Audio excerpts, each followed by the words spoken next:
Hello Python peeps, you're welcome back to my YouTube channel. This is Py Everyday. So here we give you into details what you need to start with Python, and then also a little understanding to how you can write a program. Yes. Okay, so today I've listed some outlines here, and then that is what we are going to follow to complete our lesson today. Okay, so with our outline, I have base types or data types. So we'll be treating the data type, that's the int, and then the int and the integer, the floating point, which is talking about the decimal numbers, and then the string, and then the boolean, right? Okay, and then we move on to the input and output. So here we are going to talk about how to print out data and then also sending data, and then the variables. So here I'm going to teach you how to assign values to a variable and then also give a name to your variable. Okay, so to set the ball rolling, we will begin with the base types or the data types. Okay, so with the data types, we will begin with the integer, right? Okay, so when we talk about the integer, we will say that an integer refers to numbers, right? And numbers without any decimal point. So a number that has no decimal points. So for example, we have 0, 1, 2, 3 up to infinity.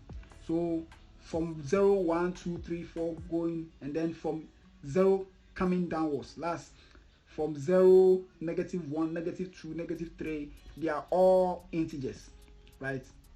So in Python, the function for integer is int. Then you bring your parentheses. So the integer value will be within the parentheses. The value will be within what? The parentheses. Okay, so we move on to the floating point numbers, or the float. The floating point numbers or the float. Okay, so the floating point numbers also talks about numbers with decimal points. So for example, we have 0.1, 0.4, 1.2, 4.4, 5, 6, 7, 6, 6.345. All these are what? Floating point numbers. Negative 56.34. They are all floating point numbers. So in Python, we will declare a floating or the function for a float is float, that's float, and then your parentheses, right? So the number you want to convert into a float will be within the parentheses. Then the next one will be the string. Okay, so the string is different from the floating and then the integer. So with the string, we use the string if we want to store a name, or we want to collect a name, let's say a name of a person, a name of an animal, an email, and sometimes even phone numbers, right? We will use the string to store those data or to collect those data. So for example, a string can be in the form of, let's say, Emmanuel, cat, mango,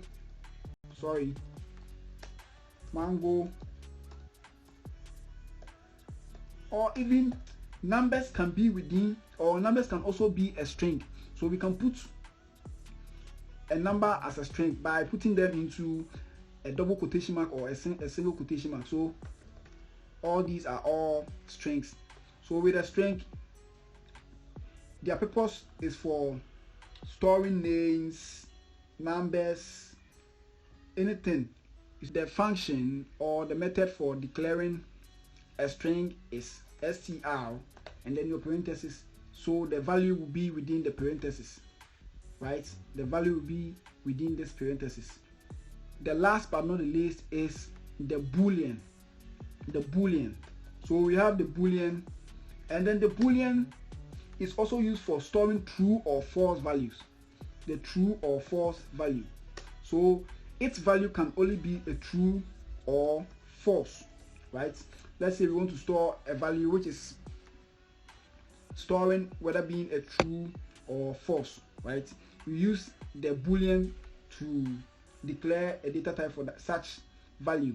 So the function or the method for declaring a boolean value is bool, or from converting a string into a boolean value is called what? The bool. So with the bool we will have our parentheses, that's the closing, the opening and the closing parentheses, and then within the parentheses we will having our value to be in there. Okay, so now we've got to know the int, the float, the string, the bool, and then their uses, when and where we use them. Okay, so let's go back to our outline.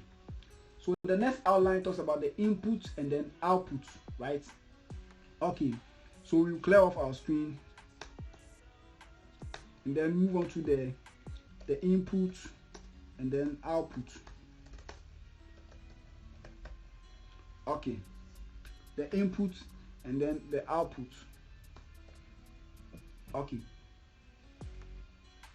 so we will first explaining the input and then output.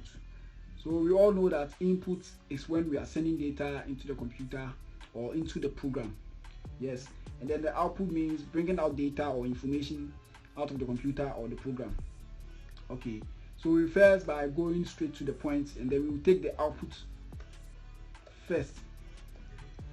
Okay, so in Python, if we want to bring out data or we want to bring out an output, we use the method or the keyword print with the parentheses. Okay, so this will be the keyword for bringing out data from the program or the computer. So we will use the keyword print followed by the parentheses, right? Okay, so within the parentheses will be the kind of data or the data that or the value we want to print or we want to bring out for the user to see. So for here, I would like the users to see my name.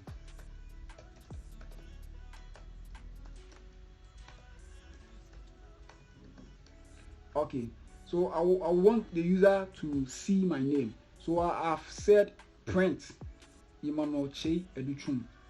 That is my name. So if I am to build this program, Emmanuel Che Educhum will be printed on the terminal. Okay, so let's try and see. So you could see that my name Emmanuel Che has been printed on the terminal, right? Okay, so the print is not only used for a string. So you could see that this is a string, right?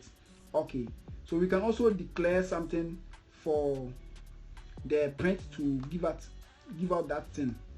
Okay, so I'll take you through the variables, but for the meantime let me show you this. So let's say I have 1 plus 3, 1 plus 3, and then I'll print A. So the A represents 1 plus 3, sorry, 1 plus 3. So the A represents 1 plus 3. So when I build 1 plus 3, it will give me 4, right? Even if that I bring the 1 plus 3 here, it will still give me 4. And I clear off this, it will still give me 4, right? Okay, so that within the print we can have a string, an integer, or even operations like this. So I can bring many operations here, so it will give me an answer, right? Have you seen it? Okay, so you can see the 67 here, right? Okay, so with the print, when we give out when we want to give out an information, or we want to print out an information, or we want to print out data to the user, we will use the print to show that answer or data to the user. So that is that for the output. Now let's move on to the input. So with the input, we know that when we want to send data into the computer or into the program, that is when we want to use the input. Okay, so the declaring the input or the method for declaring the input is simple. So you just type input, all lowercase, input, and then your parentheses, right? Okay, so this will be the method for sending in data into the computer. So we use the input for sending in data into the computer or for receiving data from the user, right? So for instance, let's say we want to receive the name of the user. We'll just go by saying name and then equal to, right? So this will be a variable. I will take you through the variable, but for the meantime, let's use this. Okay, and then within the input will be the label, what you want to give to the user or to describe that the user should type in, right? For example, let's say you want the user to enter his or her name. So you want to give a label for the user to be able to enter his or her name, or for the user to know that he or she is supposed to enter his or her name. You just type name, or you enter your name, right? So this will give the user the direction to enter his or her name. So here, when I build this program, you can see that there will be enter your name. So with that place, I'll be able to enter my name. So I will say Emmanuel, right? Adutrum. That is, I've assigned this to the name here, right? Or the input is collecting that Emmanuel here, the Emmanuel Adutrum. So the input is collecting this Emmanuel Adutrum here, right? Okay. So we are moving on to the variables. Okay, so in this session, we are going to learn how to declare a variable and then also assign a value to the variable, right? Okay, so with the variable, we declare a variable or we assign a value to a variable by first giving a name to the variable. So for example, let's say we want to collect or get the name of the user. So for example, we say name. So that the name will be the name of the variable. The name here, or let's say first name. So to clear the confusion, we say first name, right? First name. Okay, and there's one thing that I need to tell you here. With a variable, when you're giving a name to a variable, there shouldn't be any space. So like this, there shouldn't be any space like this. You can only bring an underscore within the name, or you can start it with an underscore, but there shouldn't be a number starting with the name of the variable. So for example, 5 first name. No, the only symbol or the only thing that can start is a letter or the underscore symbol, right? Okay, so you give a name to the variable, and then the next thing you have to do is to bring our assignment operator. So the assignment operator is the equal to sign, right? You bring the assignment operator, that is the equal to sign, and then the next thing you would have to do is the value we want to assign to the first name. So here the first name is Emmanuel, right? Emmanuel. So what this code means is that we have given this Emmanuel to first name. We have assigned Emmanuel to first name. So wherever you see first name, we mean Emmanuel. Wherever you see first name, it means we want to call the name Emmanuel. Let's try something and see. Let's print first name. So you will see that Emmanuel will be printed instead of first name because we've given the Emmanuel to this variable. And the reason why I didn't put first name into a double quotation mark or a single quotation mark is that the first name is already a string because we have assigned a string to it. So there's no need for us to put a double quotation mark around it. If we are to put a double quotation mark around it, it will give us first name. So let's try that and see. So you will see that the first name will be printed instead of Emmanuel. So here you can see that first name has been printed instead of Emmanuel, right? Okay, let's clear off the quotation mark. Okay, and then we will build the app again. So you can see that we've got Emmanuel instead of the first name, right? Because first name represents what? Emmanuel. So anywhere we will see first name means we are printing what? Emmanuel. Let me try another one for you to see. Email Tosky Brown Tech at gmail.com. Okay, so Tosky Brown Tech at gmail.com. Okay, so here anywhere we will see email, we mean that we want to call the name Gmail, right? We want to call the name Gmail. Okay, so here we can say a variable is a container that stores data values, right? A variable is a container that stores data values. So here you see that we've created a variable here. So this variable email will be storing toskybrown@gmail.com. Okay, so let's move on. So let's try and print email and see what we will get. Okay, so you can see that we printed email and we got toskybrown@gmail.com, right? Let me comment this out for you to see clearly. So you can see that toskybrown@gmail.com is what you saw instead of email. Okay, let's try another one. So for example, let's say total, and then we give the total 20, right? Okay, so if you have to print the total 20, you just print total, and then you will see 20 instead of total. So you could see 20 here, right? You could see 20 from the terminal.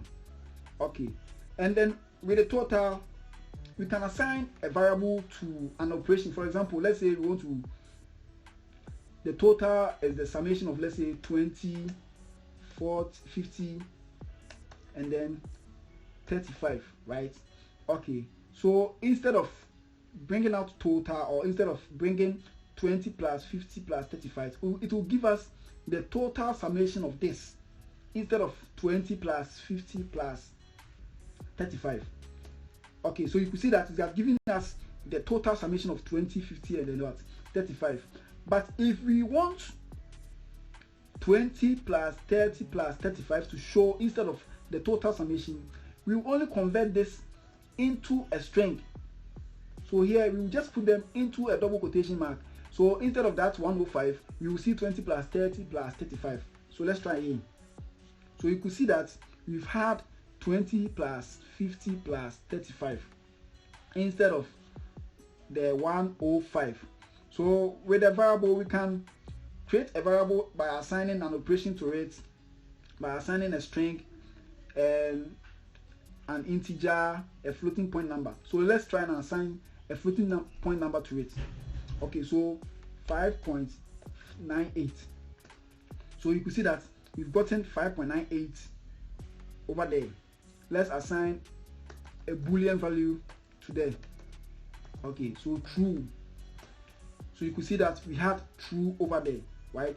So we can assign a boolean value to the variable, an integer, a string, a float, or any other data type that Python accepts.